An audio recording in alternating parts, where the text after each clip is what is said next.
கள்ளச்சாராய் விவகாரம் தொடர்பாக கைது செய்யப்பட்ட சின்னதுரையிடம் சிபிசிஐடி நடத்திய விசாரணையில் முக்கிய தகவல் கிடைக்கப்பட்டிருப்பதாக தெரியவந்திருக்கிறது. கூடுதல் விவரங்களை செய்தியாளர் கதிரவன் வழங்கிட கேட்கலாம். கதிரவன், வணக்கம். இது குறித்தான முழு விவரங்கள். கள்ளக்குறிச்சி கருணாபுரம் பகுதியில் விஷ சாராயம் அருந்தியதில் இதுவரை 52 நபர்கள் பலியாகி இருக்கிறார்கள்.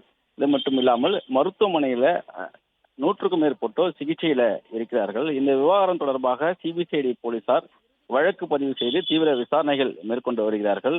குறிப்பா இந்த வழக்குல இதுவரை 7 நபர்கள் கைது செய்யப்பட்டிருக்கிறார்கள். 3 நபர்கள் நீதிமன்றத்தில் ஆஜர்படுத்தப்பட்டு சிறையில் அடைக்கப்பட்டிருக்கிறார்கள். இது தொடர்பாக முக்கிய குற்றவாளியாக இருக்கக்கூடிய சின்னதுரை என்பவரிடம் தொடர்ந்து சிபிசிஐடி அதிகாரிகள் நேற்று இரவு முதலே விசாரணைகளை மேற்கொண்டு வந்தார்கள். அவரிடம் நடத்தப்பட்ட விசாரணையில பல்வேறு தகவல்கள் வெளியாகியிருக்கிறது.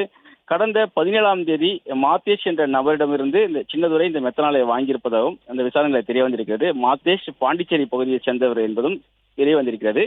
மெத்தனால் அடங்கிய 60 லிட்டர் 4 டியூப் கொண்ட 60 லிட்டர் மெத்தனாலையும் அதே போல 30 லிட்டர் 3 டியூபுகள் 100 சிறிய பாக்கெட்டுகள் சின்னதுரையிடமிருந்து கண்ணுக்குட்டி கோவிந்தராஜ் வாங்கியிருப்பதும் தெரிய வந்திருக்கிறது. அதாவது மாத்தேஷிலிருந்து சின்னதுரை வாங்கியிருப்பதும் சின்னதுரை மூலமாக இந்த கண்ணுக்குட்டி கோவிந்தராஜ் வாங்கியிருப்பதும் தெரிய வந்திருக்கிறது. கோவிந்தராஜ் வாங்கிய அந்த மெத்தனாலை அவரது சகோதரனாக இருக்கக்கூடிய தாமோதரன் குடித்து பார்த்து அது காலாவதியான மெத்தனால் என்பதை தெரிவித்திருக்கிறார். இருந்த போதிலும் மாத்தேஷ் அவர்கள் இது விலை உயர்ந்த மெத்தனால் என்று கூறி அந்த மெத்தனாலை கலந்த விஷ சாராயத்தை குடிப்பதற்கு முக்கிய காரணமாக இருந்திருப்பதும் விசாரணையில் தெரிய வந்திருக்கிறது.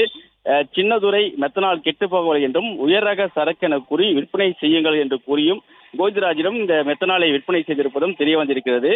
எப்பொழுதும் முழு பணத்தை பெற்ற பிறகு சின்னதுரை மெத்தனாலை விற்று வந்த நிலையில 14ஆம் தேதி கெட்டுப்போன மெத்தனாலை கொடுக்கும் போது முன்பணம் மட்டுமே பெற்றுக்கொண்டு இந்த மெத்தனாலை விற்பனை செய்திருப்பதும் தெரிய வந்திருக்கிறது. சின்னதுரை மெத்தனாலை மாத்தியஸ் என்பதிடமிருந்து பெற்றதும் தெரிய வந்திருக்கிறது. பாண்டிச்சேரியிலிருந்து இந்த மெத்தனாலை அவர் பெற்றிருப்பதும் தெரிய வந்திருக்கிறது. மாத்தேஷ் ஆந்திராவிலிருந்து மொத்தமாக இந்த மெத்தனாலை வாங்கி வந்து பாண்டிச்சேரி பகுதியிலிருந்து இதை விற்பனை செய்திருப்பதும் விசாரணையில தெரிய வந்திருக்கிறது. தொடர்ந்து சின்னதுரையிடம் விசாரணையை மேற்கொண்டு வந்திருக்கக்கூடிய நிலையில இன்னும் சற்று நேரத்தில் அவரை நீதிமன்றத்தில் ஆஜர்படுத்தி சிறையில் அடைக்கக்கூடிய நடவடிக்கைகளை மேற்கொள்ள இருப்பதாகவும் தெரிவிக்கப்பட்டிருக்கிறது. மேலும் சின்னதுரை விசாரணை மேற்கொண்டதில் சின்னதுரை நண்பராக இருக்கக்கூடிய மதன்குமார் மற்றும் ஜோசப் ராஜா ஆகிய இருவரையுமே சிபிசிஐடி போலீசார் கைது செய்திருக்கிறார்கள். கைது செய்யப்பட்டுள்ள மதன்குமார் கடந்த 2023ஆம் ஆண்டுதான் எக்கியார் குப்பத்தில் விஷசாராயம் விற்பனை செய்த வழக்கில் குண்டர் தடுப்பு சட்டத்தில் சிறைக்கு சென்று சமீபத்தில் வெளியில வந்தவர் என்பதும் தெரிய வந்திருக்கிறது. சின்னதுரையின் மற்றொரு நண்பரான சங்கராபுரத்தை சேர்ந்த ஜோசப் ராஜா என்பவர் பண்ருட்டியை அடுத்த காடாம்புலியூர்ல தலைவராக இருந்த போது சிபிசிஐடி போலீசார் கைது செய்திருக்கிறார்கள்.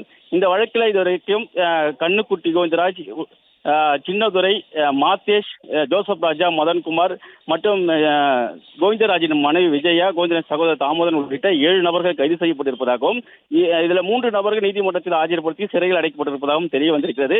மற்ற நபர்களிடம் தொடர்ந்து விசாரணைகள் நடைபெற்று வருவதாகவும் அந்த விசாரணைக்கு பின்பாக அவர்கள் நீதிமன்றத்தில் ஆஜர்படுத்தப்பட்டு சிறையில் அடைக்கப்படுவார்கள் என்றும் தெரிவிக்கப்பட்டிருக்கிறது.